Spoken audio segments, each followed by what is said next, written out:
these marketplaces tend to have their own policies that a lot of the times favor the buyer. For example, we say it hasn't arrived, or we complain to Amazon, like let's say the money ends up back in your account. The money comes from somewhere, and that money doesn't come from Amazon. It comes from the small business. How's it going, everyone? Welcome back to another episode of Driven. In today's episode, we're going to be discussing why we started selling on multiple platforms like eBay, Amazon, and Etsy. And the reason why we're going to be discussing that is because we are an e-commerce business. We have an e-commerce business. So with that being said, my first question, Juan, is why did we start selling on these platforms? Well, the main reason is because it's just, I would say, relatively more easier than using our own website per se. Especially if, starting off, you don't know any marketing, how to drive traffic to your own website, marketing, social media.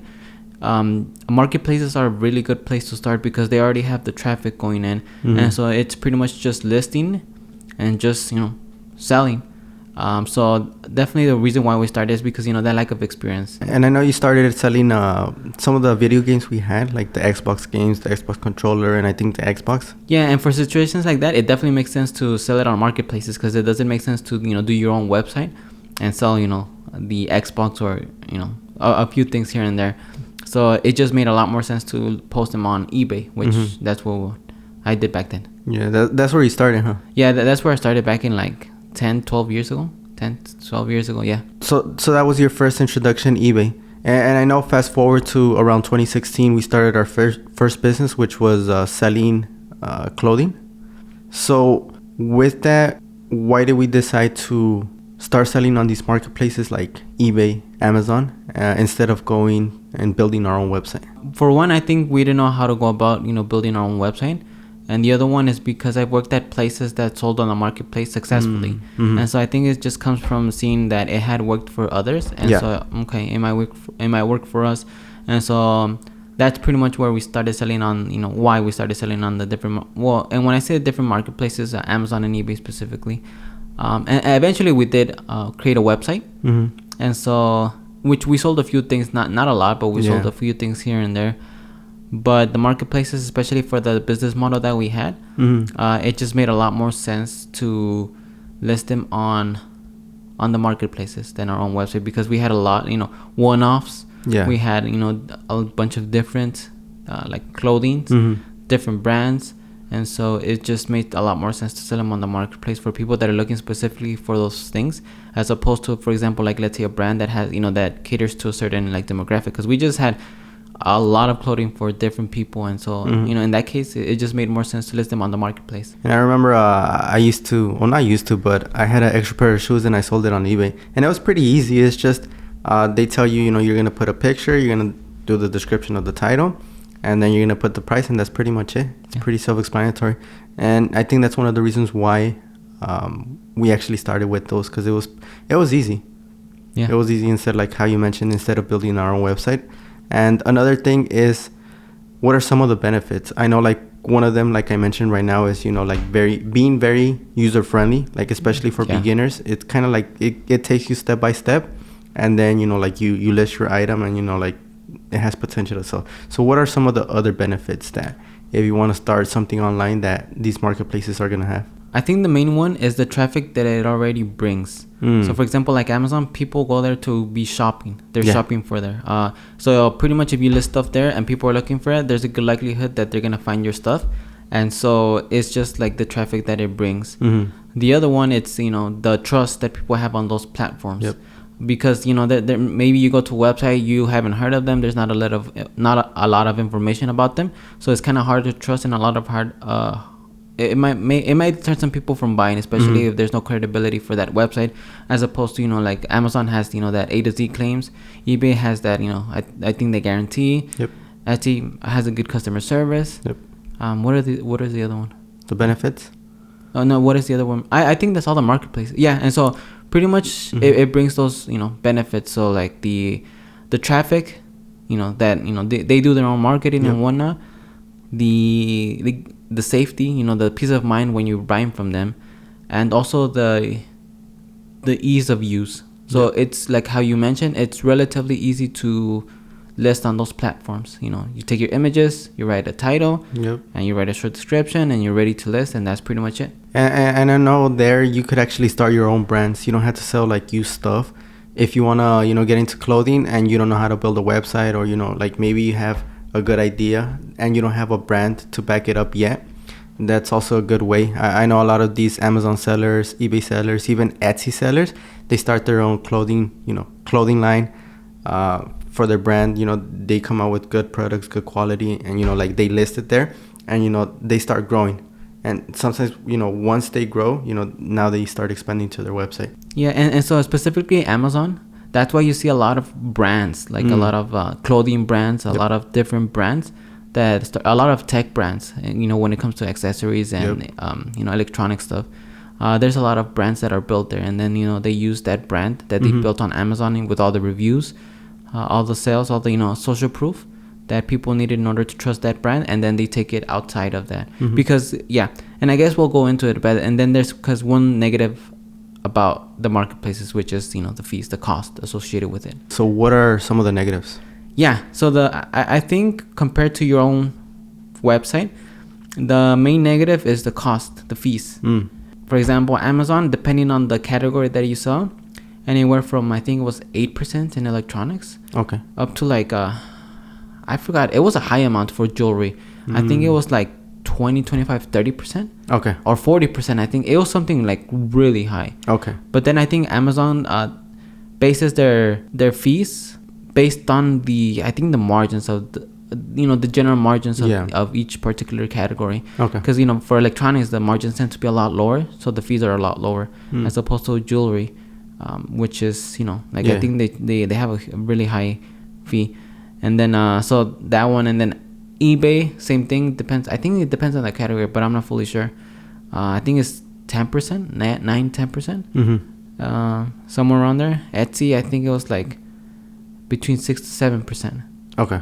And then so those are the fees for the marketplaces. Okay. And the other one, it's the and as opposed to our own website, which is pretty much we just have to pay the merchant fees.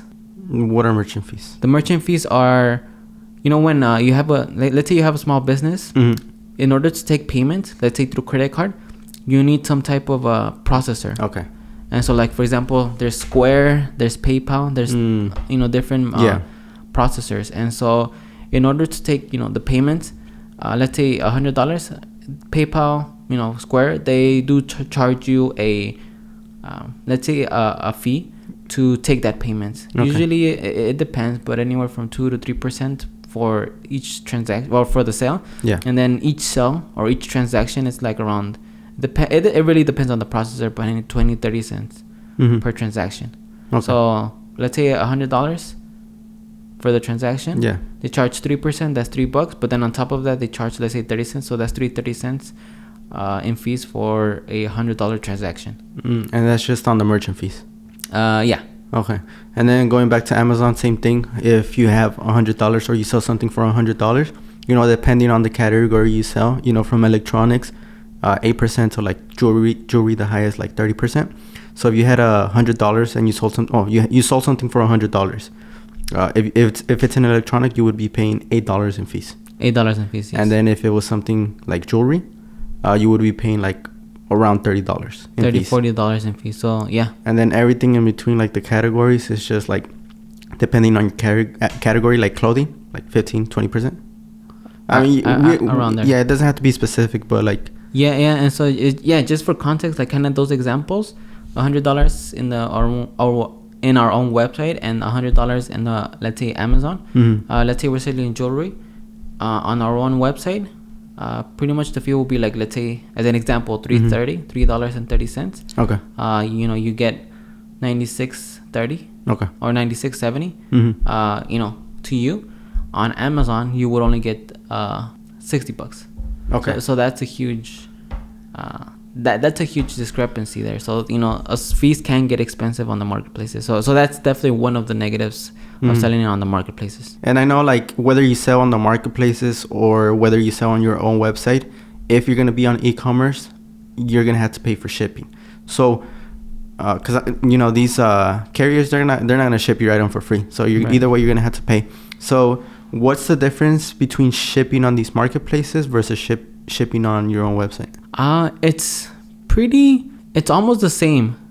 Depending, for example, we use a shipping program, ShipStation, which it connects to all the or pretty much all the platforms that we sell on. Okay. And then it connects it to ShipStation, and then from there we ship the item. So the shipping looks the same across all platforms.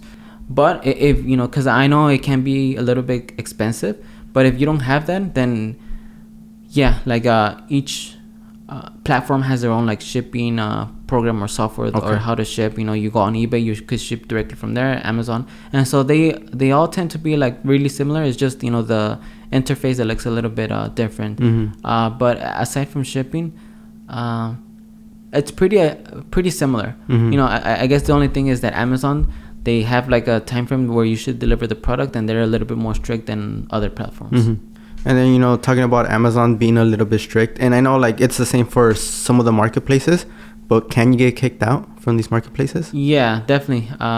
If you violate a lot of their policies, then you could get kicked out. I mean, we've been kicked out from Amazon, or we've not kicked out. We've been suspended, which you could always get reinstated, but you just have to, there's a lot of steps that you have to go to get reinstated. And so it's just a long process, at least on Amazon, especially if it's something like major. And then on eBay, there's also like, I think it's just consistent violations, Etsy too. Yeah. So that's also a negative that and it doesn't have to be on purpose as to why you get kicked out or suspended. It could just be like ignorance. Like you could be selling like trademark stuff. Yep. You don't know, and then they take you out. And so it could be just ignorance, not with bad intentions. And so that's one of the negatives also. Yeah. That you don't really fully control like everything that goes there. Yeah. And since we're on that topic, I know you have a little bit more knowledge in that because that's something you're taking care of, the marketplaces and a little bit of the website. And one thing I noticed that with the marketplaces, you kind of had to abide by the rules. And how you mentioned, like, there's a chance if you don't abide by the rules and policies, there's a chance they're just going to kick you out and tell you can't sell on their platform. And on the website, it's a little bit different. So on the website, I know you have more control. Of course, we're not going to be selling like illegal stuff or doing anything illegal there, but you have more control. Yeah. Over on your website. So that's one of the positives for the website. But let's just say, I'll give you an example. Let's just say I want to sell like a sweater for like $40. And I sell it on Amazon. So there's probably like if it's a good quality and like people want it, there's a good chance that it's gonna sell on Amazon just by listing it. I don't have to do anything else like marketing or anything, right? Right. If I sell it on the website, like, is it gonna sell? Or what are the steps, or like what do I have to do in order for it to sell? So for one of them, like for that specific example, we had that happen when we had when we were selling clothing.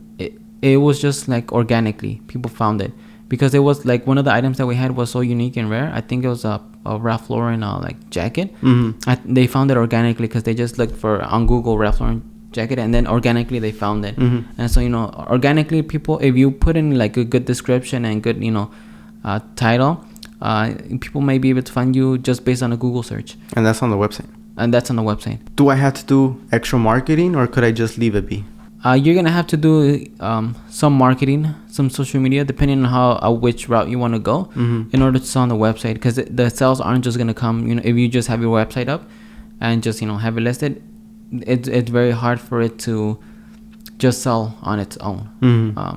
Unless like how it happened to us, people just found the item organically through a Google search. Yep. And then there's a little bit of another con because these marketplaces tend to have their own policies that a lot of the times favor the buyer, as opposed to having our own policies on our own website. Yeah.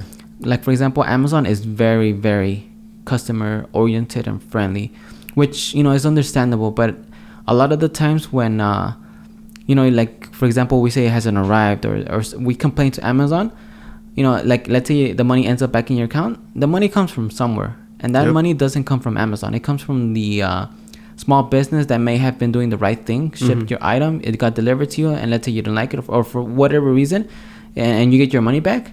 it doesn't come from Amazon. It comes from the seller, and then so they lose out both on the money and on the product. Yep. And so like that is also a negative for a lot of small sellers. So one of the negatives that we're also going to have, and it's going to be the same whether we sell on the marketplace but also on our own website, is competition. Yeah, and so competition can be good. It can be good because it makes you a better business owner. Mm-hmm. It can be bad because it can affect sales, but you should just that definitely, and that's something good, at least the way we see it, because it makes us a lot better. Like for in our industry, there's some competitors, and it made us a lot better, because otherwise we would be complacent. Yep. So yeah, in the marketplaces there is a lot of competitions, and so like in your own website, within that website there's not competition, but then there's other websites of similar. Okay. But and so that's one of the things that I have seen, that in, let's say, a brand sells on their own website and then marketplaces, there tends to be a price discrepancy. On the marketplaces it tends to be a little bit cheaper, and on their own website it tends to be a little bit higher, because once people are on your website, the competition is pretty much yourself, so they're either going to buy something from you, as opposed to the marketplaces where if you look for a hair product, how you mentioned, there's a whole bunch of different ones, so price is a factor in determining whether people buy it or not. So within the marketplaces, you're competing with other sellers. Yeah, and so in the marketplaces you're competing with other sellers, and so different aspects. For one, branding, like you're competing against brands. Yeah. So there's different ways to compete with them. One of them is pricing. But then again, you don't want to be priced yourself too cheap, because then you're going to be seen as a cheap product. So pricing, having great images, great descriptions. Yeah, because as opposed to the website, once they're there, there's a good chance they're going to buy anything from your brand. Yeah. But on Amazon, they're still going to be on Amazon even if they click away from your listing. And then when you said that, Amazon also shipping is another factor, like how fast you ship. Okay. Because for us, like just examples, there's been shipping times that have deterred us from buying certain things, because some things, let's say, come from China, and so as opposed to something that's Prime, like even though, like, let's say the China is a lot cheaper, the Prime's more expensive, we still buy from Prime, because the China thing, or let's say the one that takes like several weeks to arrive, so we still buy from Amazon because of just the shipping speed alone, even though the product from the other let's see, from the overseas seller, it might be better. Let's say it might actually be better. It's just too long of a time to wait. So shipping is another factor in helping you compete with other. Yeah, and my experience with that, because we live in Los Angeles, I got used to overnight shipping.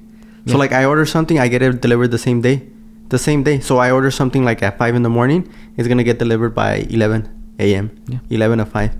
I order something by the night, it gets delivered by 7 a.m. So I have that option, and I think that's one of the benefits of like the marketplaces. They have their own infrastructure, like Amazon. They have Prime, so like I think, or at least for myself, I'm used to getting it like the same day, the next day. Yeah, and so like how it was mentioned that shipping is super important also, especially if you're e-commerce, and shipping is is the way that you get your product delivered. Having a good shipping speed is also important in a way to compete with them. People want fast. Like how we mentioned, price is a factor, but I think shipping speed is a little bit more important. And that translates to both on the marketplaces, but then also on your own website, because I don't want to buy something from a website and spend wait 2 weeks to get it. Yeah, and so on your own website also, shipping is important. Pretty much shipping in e-commerce is important because that's how you deliver the product to your customer, and so shipping is important for sure. With that, let's move on to some of the most common questions people have, if they want to get into the marketplace like Amazon, eBay, Etsy. So we'll begin with some of the common questions, and like this could be a speed round. If it's a very simple answer, we could just give a yes or no. Okay. So first question, how do I manage inventory across multiple platforms? It really depends what type of inventory you have. If there are items that like for example, we're selling, like, what can we sell?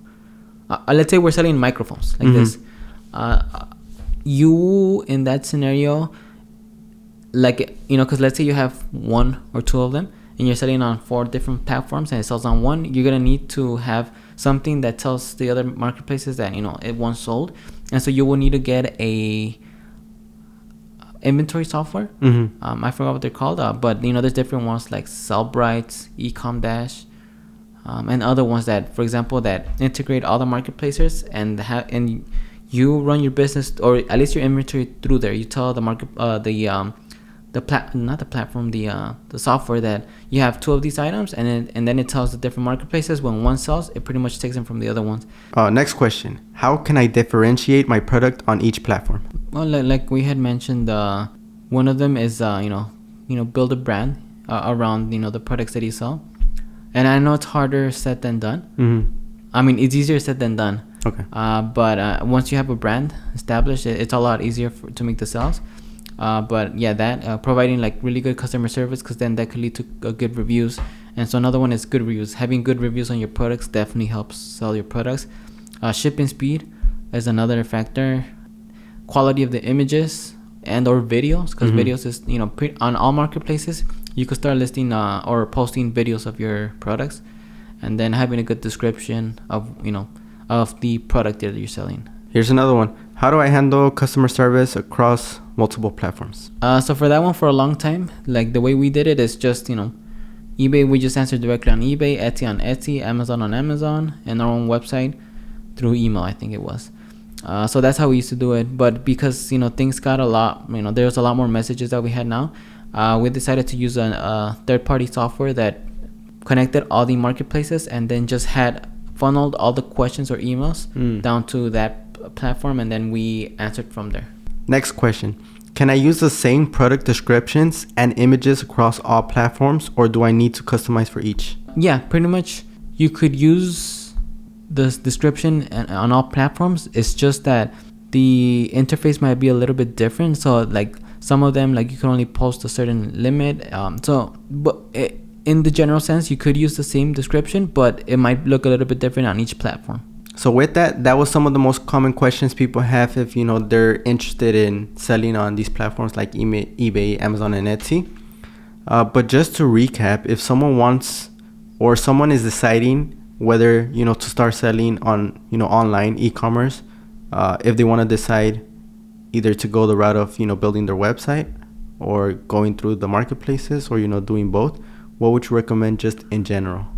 I think it depends on the product, but in general, I think it's easier to, if you're a beginner and you're asking that question, it may make sense to sell on the platforms first, because it's all you would already have that exposure, and sales will be coming in through the traffic that the platform generates, and so that would be a lot easier. And then you get to understand shipping, you get to understand customer service, and then from that you can use that experience to build your own website and then sell from there. Because that's how we started, in the beginning, selling clothing. Like, we didn't know anything about building a website. We didn't know anything about e-commerce. We didn't know how to ship.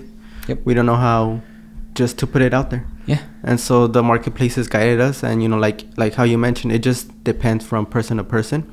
I mean, you could just start with the website, and you could be doing good. Because there's a lot of people that just started on their own website, stayed on their own website, and they're doing really good on their own website. And you could and when I say starting on the marketplaces because it's easier, I'm not saying that your own website is hard, because a lot of people have done it from scratch without any knowledge. And so it just really depends on what route you want to take, how much control you want to have. And so it just really depends on you. But for us, we started on the marketplaces because we had no knowledge of marketing, social media, nothing. So it was just a lot easier for us to sell on the marketplaces. Yeah. And so with that's just our experience selling on the marketplaces, the pros, the cons, and then comparing it to having your own website.